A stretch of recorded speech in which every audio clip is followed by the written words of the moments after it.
pagi semuanya, selamat pagi juga kepada para orang tua yang sudah hadir. Izinkan di sini saya menyampaikan paparan terkait dengan materi, gitu ya.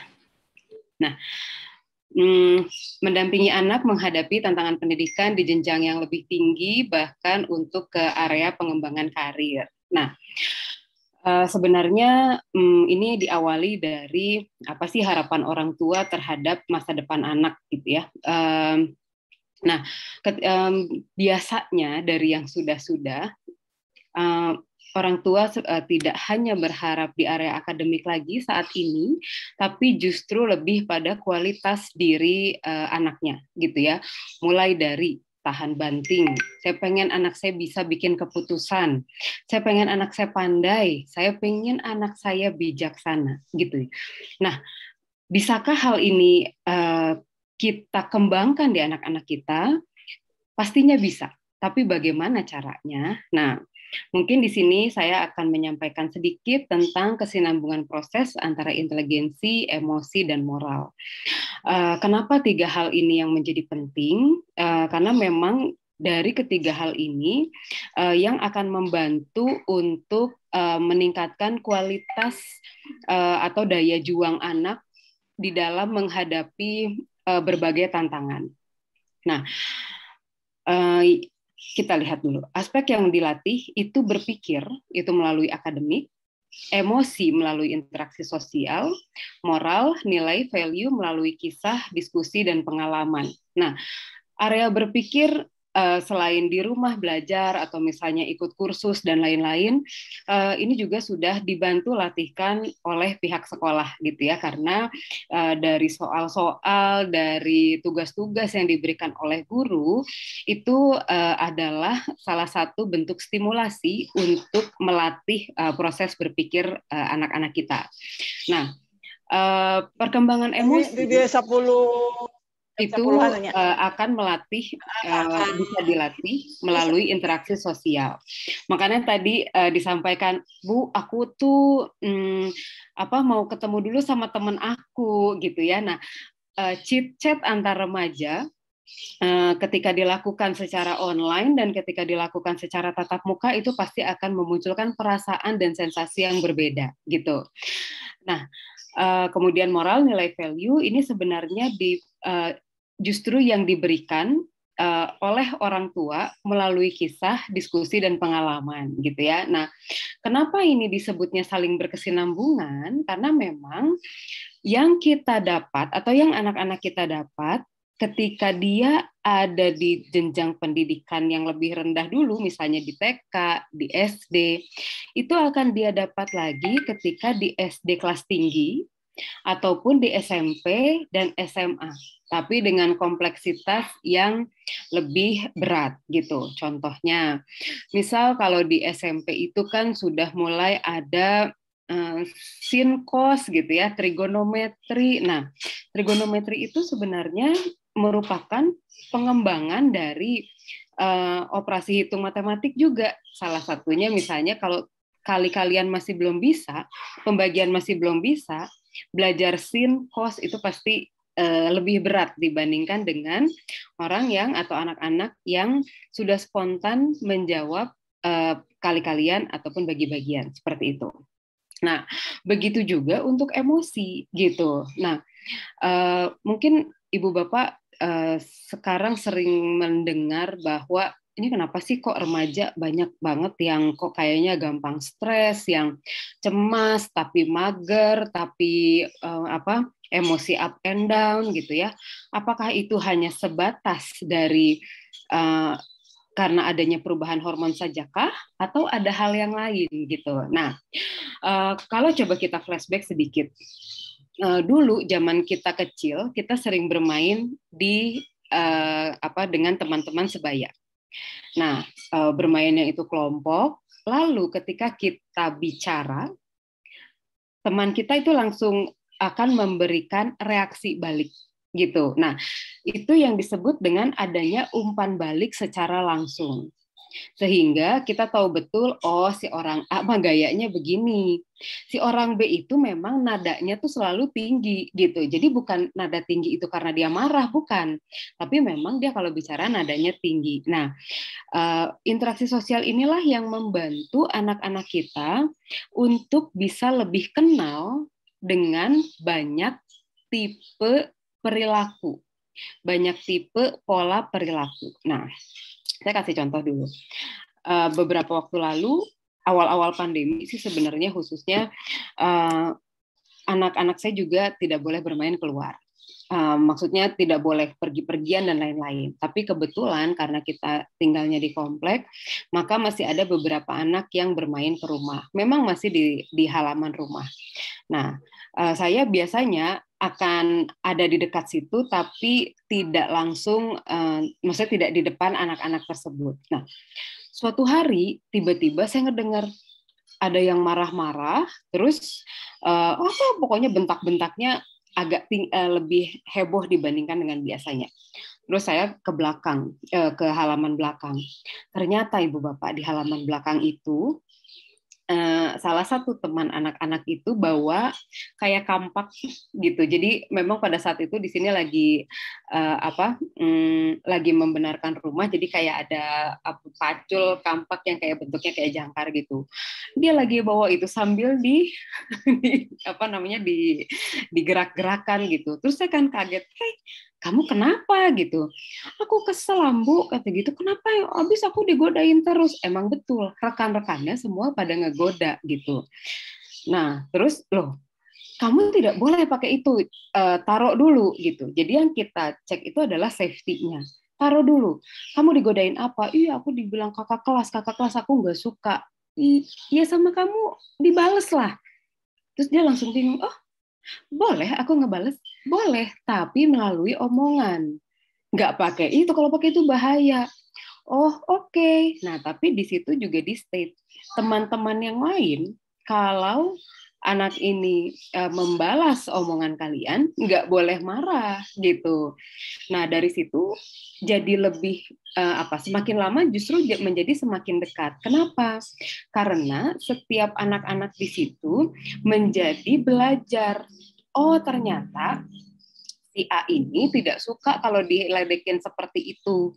Nah, si A ini juga menjadi belajar, oh ternyata saya boleh untuk membela diri saya, tapi dengan cara yang tepat gitu. Nah, karena memang disampaikannya adalah kamu boleh membalas tapi lewat omongan, maka dari situ dia langsung mikir gitu, saya harus ngomong apa ya untuk membalas ini. Nah, itu yang disebut dengan kita sama-sama atau terjadi pertukaran nilai dan value, dan juga melatih proses berpikir gitu. Nah, hal-hal inilah yang memang perlu untuk kita kembangkan. Tapi juga jangan lupa pertimbangkan karakteristik dan tahapan usia anak gitu. Ketika anak-anak kita masih umur 2 tahun misalnya atau 3 tahun, hal itu tidak bisa dilakukan. Jadi lebih kita perlu untuk memisah. Tapi ketika anak-anak kita sudah preteen atau remaja ataupun remaja akhir atau dewasa awal, hal tersebut masih lebih mudah untuk dilakukan dan bisa dilakukan seperti itu. Nah, ini ceritanya proses terbentuk identitas diri. Yang tadi keterkaitan antara tahapan berpikir, perkembangan emosi, dan asimilasi nilai dalam pembentukan problem solving.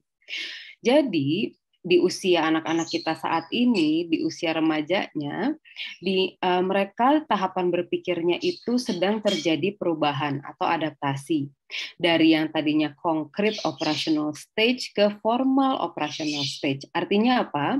Concrete operational stage itu adalah anak-anak kita belajar dari sesuatu yang konkret gitu. Makanya ketika di umur 7 tahun belajar tentang pernafasan, oh itu semua gambarnya dikeluarkan, anak-anak mulai diajak untuk yuk ketika kita menarik nafas disebutnya apa, dan mereka sambil melakukan.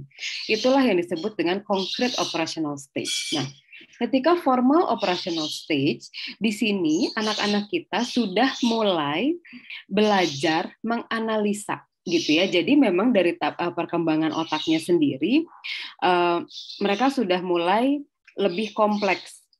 Oh, kalau misalnya ada satu gelas, ada isinya, itu disebutnya setengah penuh atau setengah kosong ya. Kenapa ya? Nah, hal-hal seperti itulah yang mulai mereka pertimbangkan gitu. Nah, sementara untuk perkembangan emosi di usia ini, anak-anak kita itu hormonnya sudah mulai flooding. Kemudian terjadi perubahan dari tubuh, bentuk tubuh mulai berubah, kemudian yang perempuan itu sudah mulai menstruasi gitu ya, kemudian yang laki-laki itu sudah mulai ada perubahan suara, mulai tertarik dengan lawan jenis, tapi juga pengen eksis dan lain-lain gitu. Itu perkembangan emosinya. Lalu ada nilai keluarga dan nilai lingkungan atau teman. Nah, disinilah yang seringkali terjadi konflik. Apa yang bikin jadi konflik? Kenapa sih kok teman aku boleh, aku nggak boleh? Nah, terus nanya lah sama mama papanya. Kenapa kok dia boleh pergi-pergian, aku nggak boleh? Kenapa kok dia boleh nggak pakai masker, aku harus pakai masker bahkan double sampai triple? Kenapa kok dia boleh main game sampai malam, aku nggak boleh gitu ya? Nah, hal-hal tersebut akan dia pertanyakan pada orang tuanya gitu. Nah, ketika kita sebagai orang tua, pokoknya nggak boleh, kamu tuh nggak nurut sama mama sama papa, itu membuat dia menjadi semakin bingung. Konflik lah dia di dalam dirinya gitu, sehingga akan terjadi reaksi-reaksi di mana anak-anak kita menjadi seperti menentang orang tua, bilang orang tuanya tuh nggak asik, terus aku tuh nggak suka sama orang tua aku dan lain-lain sebagainya. Efek lebih jauhnya adalah ketika orang tua ngajak bicara, mereka hanya diam dan iya, tahu, jawaban singkat gitu ya, dan dia akhirnya lebih memilih untuk mengikuti teman-temannya gitu. Ini adalah prosesnya sendiri. Nah, ini dia tadi karakteristik remaja. Dia akan mulai membandingkan antara kemampuan diri dengan orang lain. Lebih kritis dalam menilai situasi itu tadi. Kenapa kok teman aku boleh, aku nggak boleh? Terus aduh teman aku dia tuh jago banget loh, masa nilainya tuh udah bisa bagus, aku enggak ya. Aduh nilai teman aku tuh 9, aku tuh 7, ya udahlah aku tuh nggak mampu kali ya. Nah, akhirnya akan muncul rasa-rasa seperti itu. Apalagi ketika saat ini di situasi pandemi. Nah, nih kita lihat. Di situasi pandemi ini, anak-anak kita itu berada di situasi yang tidak jelas. Kalau dulu ketika di sekolah gitu ya, dulu kebetulan saya SMP di Taruna Bakti, banyak sekali kegiatannya. Sekarang mungkin betul diganti ke kegiatan-kegiatan online, tapi ada perbedaan. Kalau dulu misalnya yuk kita bareng-bareng bikin mading misalnya seperti itu. Jadi kan tetap ada berkumpul, membuat mading bersama-sama, kemudian berkoordinasi, mencari berbagai narasumber gitu ya. Jadi kebutuhan mereka untuk bergerak ini mencari jati diri membandingkan kebutuhan mereka untuk bergerak, untuk menjadi idola, untuk diakui keberadaannya, terfasilitasi gitu. Kalau sekarang terfasilitasi nggak? Sebenarnya terfasilitasi, hanya dalam tanda petik menjadi lebih terbatas. Kenapa? Karena betul-betul hanya sebatas melalui media online gitu. Kemudian situasi corona, nggak tahu sampai kapan. Muncul berbagai varian lagi sekarang, makinlah membuat anak-anak kita tegang. Kemudian, biasanya kita pergi ke sekolah, ketemu teman-teman, bisa nyanyi-nyanyi bareng di kelas gitu ya, main mungkin bukan gitar, tapi main pukul-pukul meja untuk menghasilkan satu bunyi atau nada tertentu, itu jadi nggak bisa dilakukan gitu. kegiatan semuanya online, lalu ikut workshop juga aku bingung, mau ikut olahraga juga olahraga online, yang akhirnya menjadi nggak tahu ini bisa selesainya tuh kapan. Nah, ketidakjelasan ini membuat pada akhirnya anak-anak kita semakin tegang. Nah, kenapa menjadi tegang? Karena gini, Ibu Bapak coba bayangkan ketika Ibu Bapak sedang berada di dekat kolam renang. Kita nggak tahu kolam renang ini agak keruh. Kita nggak tahu, aduh ini berapa ya kedalamannya. Aku berenang juga nggak bisa-bisa banget. Apa yang dirasa, tegang, ya udah, tapi pengen masuk juga, tapi dan lain-lain. Beda dengan ketika misalnya ini ada kolam renang, dalamnya 1 meter. Yuk masuk, gitu. Itu kan akan lebih mudah untuk, saya tingginya misalnya 157 cm, berarti saya masih bisa dong kalau masuk ke sini, seperti itu. Nah, sementara sesuatu yang jelas itu hanyalah kompetensi diri anak-anak kita. Itu yang hanya itu yang bisa kita kontrol, gitu. Atau hanya itu yang bisa mereka kontrol. Nah, tapi pertanyaannya itu adalah, sudah sampai sejauh manakah anak-anak kita sudah memahami kompetensi yang mereka punya, gitu. Nah, saya kasih contoh. Beberapa waktu lalu kebetulan ngisi juga di Taruna Bakti untuk anak-anak kelas 8 kalau nggak salah. Yang menyelenggarakan itu OSIS-nya gitu ya. Jadi yang tadi disampaikan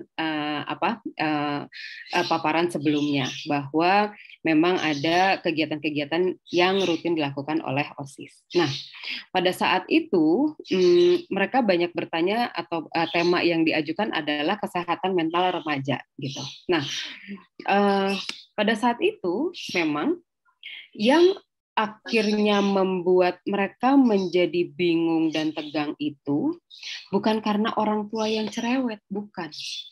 Tapi apa? Tapi justru yang menjadi tantangan terbesar buat mereka itu adalah, yang menjadi kecemasan terbesar buat mereka itu adalah, aduh, aku tuh bisa nggak ya memenuhi harapan orang tuaku? Aduh, aku tuh bisa pinter nggak ya di sekolah?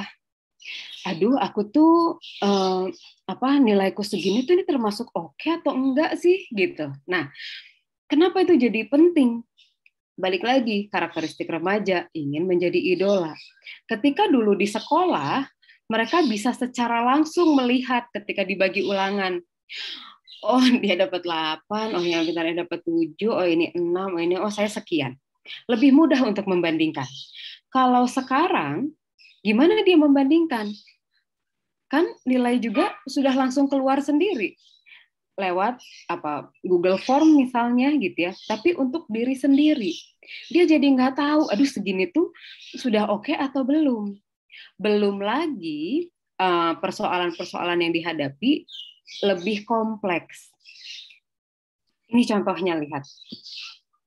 Pengen badan kelihatan oke, terus udah mulai, aduh kok orang itu udah tumbuh kumis, aku belum ya gitu. Terus ini baju kita samaan, tapi yang lain ini lagi tren atau enggak sih gitu. Lalu apakah perilaku saya ini membuat orang-orang di sekitar ngetawain saya atau enggak ya gitu. Nah, hal-hal seperti itu tuh menjadi pemikiran remaja gitu. Nah, saya kasih contoh. Kebetulan memang klien-klien saya itu banyak yang remaja. Nah, di pandemi tahun kedua ini, sepertinya memang jauh lebih berat rasanya dibandingkan dengan pandemi tahun pertama. Bahkan, semakin banyak juga, bukan remaja bermasalah, tapi remaja yang semakin bingung dan cemas dengan dirinya gitu. Padahal kalau dilihat sehari-harinya gitu ya, dari beberapa yang konsul saya sampai nanya, kamu sehari-hari ngapain? Kak, aku tuh sebenarnya lagi mau aku juga lagi ada kegiatan, mau ada kegiatan kepanitiaan di sekolah, ini bukan anak Taruna Bakti. Oh gitu. Nah, tapi di malam harinya, percaya atau tidak, dia itu merasa lonely, merasa kosong, dan akhirnya sampai banyak melakukan self harm gitu ya. Padahal temennya banyak-banyak gitu. Nah, apa nih masalahnya gitu ya? Dan itu tuh bukan hanya semata dari anak zaman sekarang mah memang dalam tanda petik lemah kali ya, bukan itu sama sekali gitu. Nah, tapi justru karena ada proses-proses yang sepertinya dalam tanda petik terlewat gitu. Contoh nih, problem identification. Jadi misal gini, dia lagi bertengkar sama temennya. Di satu sisi itu teman dekatnya, di sisi lain dia anak ini merasa bukan dia yang salah, tapi dia nggak ngerti kenapa temennya ngejauhin dia. Ingat bahwa di remaja, pertemanan itu adalah satu hal yang penting. Jadi kondisi di mana teman-teman kita itu marah sama kita atau teman anak kita marah sama anak kita itu pasti menjadi gangguan. Akhirnya ngaruhnya kemana? Akhirnya dia menjadi bingung dan bingung dan akhirnya malah diam dan melamun. Terus biasanya apa yang kita lakukan sebagai orang tua? Kamu kenapa sih? Ayo dong cerita sama mama atau cerita sama ayah. Ketika dia cerita, udah atulah, teman kamu kan banyak. Apa yang dirasa orang tua aku, kenapa nggak ngerti-ngerti aku gitu. Nah, sementara dari sisi orang tua, aku tuh harus gimana ya bantuin anak aku gitu ya. Nah, jadi akhirnya terjadi dua sudut pandang yang berbeda. Nah, identifikasi ini memang perlu dilatih semenjak kelas 7 sebenarnya, semenjak kelas 6, 7, dan seterusnya. Kalau di sekolah, ini bisa dilatih melalui soal-soal yang diberikan oleh guru, itu tadi. Misalnya, contoh di pelajaran fisika, agar sistem dalam keadaan seimbang, maka di sebelah kanan harus diletakkan beban yang bermassa, gitu ya. Nah, kan biasa ya kalau fisika, ayo tulis diketahui, kemudian tulis ditanyakan. Nah, ini sebenarnya adalah langkah-langkah yang akan membantu anak untuk mengidentifikasi atau untuk menyederhanakan persoalan yang rumit. Ini kebetulan saya karena bukan guru fisika, jadi saya ngetiknya sih segini aja. Tapi biasanya kan kalau persoalan fisika itu, wah soalnya tuh panjang gitu ya. Terus ditanyanya cuman, jadi masanya harus berapa?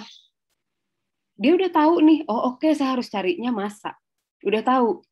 Tapi untuk yang dimaksud dengan identifikasi itu kan bukan hanya sekedar menemukan masalahnya, tapi juga dia perlu untuk memilah data mana yang penting, mana yang tidak penting, lalu mana yang perlu untuk dilakukan terlebih dahulu. Nah, ini tuh dilakukannya atau bisa terstimulasi kalau di sekolah ataupun ketika anak mengerjakan tugas di rumah melalui langkah demi langkah seperti ini, gitu. Nah, apa yang terjadi ketika kita banyak membantu? Maka akan terjadi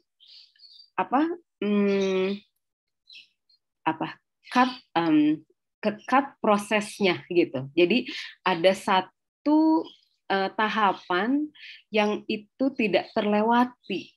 Sementara kita tahu di awal tadi disebutkan bahwa proses berpikir dan mengasimilasi suatu nilai itu sifatnya berkesinambungan gitu. Nah, kemudian pertanyaannya lebih lanjut, sudahkah anak kita memahami kompetensi yang sudah dimiliki? Nah, ini coba kita lihat sama-sama. Ini waktu itu saya tanyakan pada anak-anak. Kalau misalnya di depan ada gedung, lalu di atas ini ada barang berharga. Saya minta adik-adik semua mengambil barang itu. Oke, kata anak-anak. Terus di lantai 5, anak-anak udah capek. Apa yang akan dilakukan? Oh, ada yang ngomong, jalan terus. Aku mau istirahat dulu. Atau justru bahkan ada yang ngomong, aku nggak tahu. Gitu. Oke. Bandingkan dengan yang ini, saya bilang. Di depan situ ada gedung. Gedungnya itu 7 lantai. Di bagian paling atas itu ada ada barang berharga. Boleh tolong ambilkan? Boleh. Udah sampai di lantai 5, adik-adik capek. Apa yang akan dilakukan? Oh, kalau ini kan tinggal 2 lagi. Aku langsung aja deh. Hampir 100% bicaranya seperti itu. Jadi mana yang lebih mudah untuk menentukan keputusan? Yang kedua. Kenapa? Karena indikatornya jelas. Gitu. Nah, itu yang perlu kita bantu anak-anak kita untuk belajar mengukur kompetensi dirinya sendiri. Bisa dilakukan? Bisa kok. Nah, saya kasih contoh. Baru kemarin saya dapat klien remaja kelas 3, kelas 3 SMP maksudnya. Dia pandai, tapi seperti yang tidak pernah puas dengan dirinya sendiri dan bahkan sampai tegang dan cemas. Terus saya tanya, emang standar kepuasan kamu apa sih? Standar kepuasan aku apa ya? Pokoknya aku ingin membahagiakan orang tua. Emang standar orang tua kamu bahagia terhadap kamu tuh apa? Dia nggak bisa jawab. Jadi apa? Itu sama dengan yang pertama. Dia tahu ada sesuatu yang berharga yang harus dia perjuangkan, tapi dia nggak tahu posisinya sudah sampai mana, sudah sampai sejauh itukah saya melangkah, dan apakah barang berharga itu memang dan apakah saya sudah berhasil membahagiakan orang tua saya, gitu. Nah, akhirnya saya tanya, orang tua kamu sih pasti bahagia selama kamu bahagia. Pertanyaannya adalah, apa yang bikin kamu bahagia? Apa yang bikin kamu merasa bahwa kamu sudah berprestasi? Apa yang bikin kamu merasa bahwa kamu sudah sukses? Nah, mungkin itu yang perlu ibu bapak bantu, gitu. Jadi ketika misalnya anak-anak kita bilang, nah aku bingung nih, nanti aku mendingan sekolah di mana ya? Aku mau jadi apa ya? Gitu ya. Nah, ketika sudah ada pertanyaan seperti itu jadi momen untuk ibu dan bapak. Tapi momennya adalah bukan fokus untuk ngasih nasihat. Momennya adalah untuk kita berdiskusi agar proses berpikirnya semakin lama semakin matang. Kenapa saya bilang matang? Karena saya yakin betul bahwa anak-anak di Taruna Bakti ini adalah anak-anak yang pandai. Tapi apakah mereka bisa matang dalam membuat keputusan? Yang pasti saat ini belum. Kenapa? Karena memang masih remaja. Justru di fase remaja ini adalah fase orang tua untuk membantu mendampingi anak-anaknya di dalam membuat keputusan. Contoh lain, aku sih biasanya ngebiarin aja anak aku memilih sekolahnya sendiri. Kenapa? Tanya gitu. Iya, kan nanti anaknya yang ngejalanin. Betul. Tapi apa yang ibu lakukan? Bapak lakukan? Sudahkah juga membantu untuk memunculkan pertimbangan? Gimana maksudnya gitu? Misalnya seperti ini. Kamu mau sekolah di A atau di B? Aku bingung deh, Ma, aku pengen antara A, B, atau C gitu ya. Oke, pertimbangan kamu apa? Kita tanyakan dulu.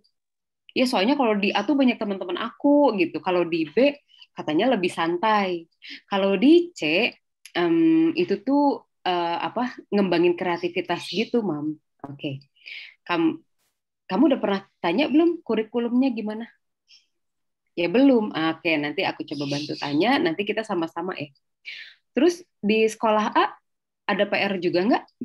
Kalau B gimana? C gimana? Nah, mungkin hal-hal itu tuh belum terpikirkan oleh anak kita. Gitu. Jadi dia hanya melihat permukaannya saja. Tapi itu juga adalah hal yang wajar. Kenapa? Karena memang belum terpikirkan oleh mereka di usia itu, gitu. Nah, jadi ketika kita melakukan pendampingan, yang perlu kita ingat itu adalah belajar merupakan suatu proses. Setiap anak punya karakteristik yang berbeda, punya kebutuhan belajar yang beda, dan yang pasti kemampuan berpikir anak itu perlu berkembang, gitu ya. Nah, bagaimana atau apa yang perlu kita lakukan? Nih, kualitas yang perlu dimiliki orang tua itu adalah tenang. Kadang-kadang kan kalau anaknya udah nilainya jelek langsung, kamu tuh kenapa? Atau misalnya, aku tuh nggak bisa-bisa, mah. Kamu tuh kenapa? Jadi tegang kan kita sebagai orang tua.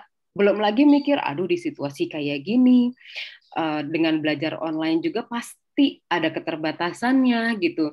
Ini anak aku tuh udah bisa atau belum sih? Tegang kan kita sebagai orang tua. Nah, rilekskan dulu.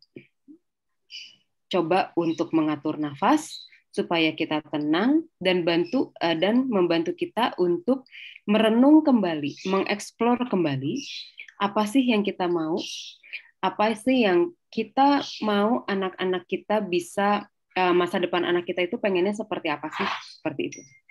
Nah, lalu kita perlu peka terkait dengan identifikasi kebutuhan atau kendala belajar anak. Contohnya gini, misal seperti kemarin, anak saya lagi belajar matematik. Terus memang pada saat itu soalnya agak belibet dan di usianya pernyataan seperti itu tuh memang berat untuk dia. Nah, waktu itu akhirnya saya tanya, ayo coba nih diterangin dulu, nggak bisa-bisa. Terus, tapi saya lihat ini kok matanya makin lama makin berair. Akhirnya saya diam. Kamu tegang? Iya. Oke, tapi aku masih mau belajar, Ambu. Iya, tapi kamu tegang? Iya. Oke, kalau gitu kita sini dulu. Akhirnya saya biarkan dia untuk nangis dulu, mengatasi ketegangannya. Keluarin dulu, itu apa? Itu kan peka terhadap kebutuhan. Kenapa? Dia nggak akan bisa mikir kalau lagi tegang, gitu. Jadi ketika tegang, ya sudah kita lihat, oh oke tegang. Oke, yuk kita relax dulu, baru setelah tenang, baru belajar. Gitu. Atau misalnya, waktu itu sempat saya ketemu anak kelas 2 SMP, bukan di Taruna Bakti juga. Dia itu pokoknya pelajaran yang bacaannya banyak itu dia tuh susah, ngerasanya tuh ribet kata dia gitu. Oke, saya kasih bacaan, coba kamu bikin pertanyaan dari bahan bacaan ini. Terus apa yang terjadi Bu Bapak? Dia nggak bisa bikin pertanyaan gitu. Jadi dia ngomongnya gini, misal judul artikel ini gitu ya, judul artikel ini terus pakai tanda tanya. Kan kalau pertanyaan judul artikel ini adalah titik-titik gitu ya. Ini enggak, judul artikel ini gitu. Terus saya bilang, kamu tuh tahu nggak sih kata tanya teh apa gitu? Hah, kata tanya? Iya. Apa, kenapa, siapa? Oh tahu, kata dia gitu. Nah, bikinlah pakai itu. Untuk apa, kata dia? Karena ketika kamu merumuskan pertanyaan, itu adalah sesuatu yang tidak mudah. Pasti kamu mikir lagi kan, coba deh kamu lakuin. Oh iya sih, makanya agak susah buat aku. Iya betul. Tapi ketika itu dilakukan, itu akan membantu kamu untuk bisa memahami dan mengidentifikasi apa atau bagaimana persoalan ini, langkah-langkahnya perlu dilakukan sehingga masalahnya selesai. Seperti itu. Oh oke. Nah setelah itu lebih mudah gitu. Ketika dia cobain dulu, oke, dia bikin, terus Kak aku sekarang jadi cepet ya kalau belajar, kok kayaknya gampang gitu. Karena apa? Tahapannya itu dilalui. Balik lagi ke spiral itu tadi. Tahapan awalnya atau pondasinya dikuatkan dulu gitu. Paham proses belajar yang tadi saya sudah terangkan dan mendorong partisipasi. Artinya mendorong partisipasi itu adalah bantu atau encourage anak-anak kita untuk berpikir dan menjawab sendiri walaupun dia butuh waktu lama. Ketika dia masih bingung, nggak apa-apa, coba kamu buka lagi bukunya gitu. Jadi kita sebagai orang tua mendampinginya seperti itu. Jangan pikir bahwa ketika sudah usia kelas 9, kan dia udah gede. Jadi harusnya bisa sendiri dong. Nah, betul bisa sendiri. Tapi tetap perlu ada proses kritisi dan diskusi dari orang tua agar dia semakin memperkaya wawasan pengetahuannya gitu. Jadi pertanyaan-pertanyaan yang kita ajukan itu akan membantu anak-anak kita itu untuk berpikir lebih lanjut, lebih mendalam seperti itu. Nah, tipsnya ketika menghadapi ABG-ABG kita, jangan terganggu dengan ekspresi wajah dan gestur tubuh yang terlihat malas-malasan. Karena ya itu mah ABG gitu ya. Kemudian pahami dan kenali minatnya, game kesukaannya, kegiatan yang sedang in di remaja gitu. Tadi ya disampaikan, aduh pokoknya nggak bolehlah kamu main game kelamaan. Kenapa gitu? Nah, kadang-kadang kita sebagai orang tua itu justru khawatir karena saat ini tuh banyak game yang dia itu bisa berinteraksi dengan orang-orang dari dalam dan luar negeri. Dari sisi usianya sendiri itu antara seusianya dia atau lebih muda sampai dengan yang seusia orang tuanya. Nah, di situasi kayak gini kan kadang kita khawatir sehingga akhirnya lebih seringnya langsung meng-cut. Nah, mungkin itu yang perlu agak dalam tanda petik dirubah sedikit. Tapi bukan kita langsung cutting, hanya yang perlu kita lakukan adalah pahami atau kembangkan bagaimana dia bisa kritis di dalam memaknakan situasi. Contohnya gini, kalau saya kadang suka ngasih contoh pakai sinetron ya Ibu Bapak, ini agak punten. Jadi saya waktu itu lagi nonton sinetron, anak saya ikutan. Anak saya tuh masih 9 tahun lah. Bayangin 9 tahun perempuan nonton sinetron. Bareng sama saya tapi didampingi. Nah, terus waktu itu ada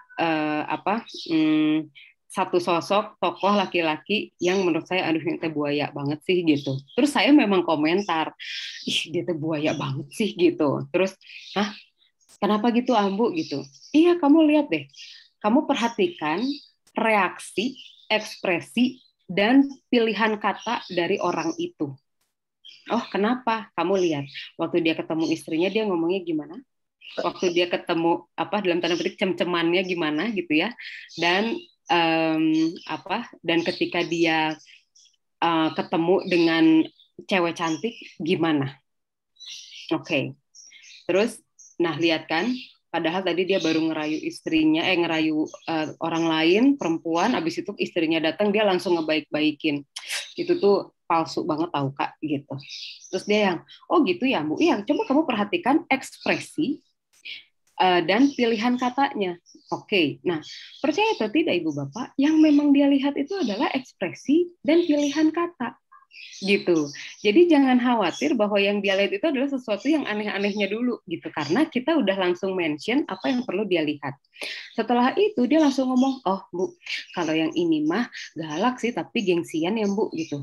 Ih kalau yang ini tuh berarti dia tuh sebenarnya ngomongnya ngasal tapi benar, tapi lucu ya Bu gitu. Jadi dia belajar untuk mengenali berbagai karakteristik manusia di situ gitu, sehingga ketika dia sedang berada di lingkungan baru, dia jadi lebih tahu, oh berarti saya perlu seperti apa gitu. Nah, kemudian sampaikan juga standar yang perlu dikuasai. Contoh, coba deh Ibu Bapak lihat gambar ini. Pertanyaannya, apakah gambar kamar mandi ini sudah rapih atau belum? Coba, sudah rapih atau belum? Ada yang bilang rapih, ada yang bilang tidak rapih. Yang rapih yang mana? Ya soalnya nggak apa-apa lah, keset agak miring-miring dikit nggak masalah lah. Nggak rapihnya ini paling cuma ada sabunnya doang nih, ada di bawah, itu kan harusnya ada di atas. Tapi ada yang terganggu juga dengan karpet itu ya harus lurus. Kemudian peralatan ini, peralatan ember dan sikat ini tidak boleh ada di kamar mandi, harusnya itu ditaruh di luar dong. Sabun juga harusnya di luar.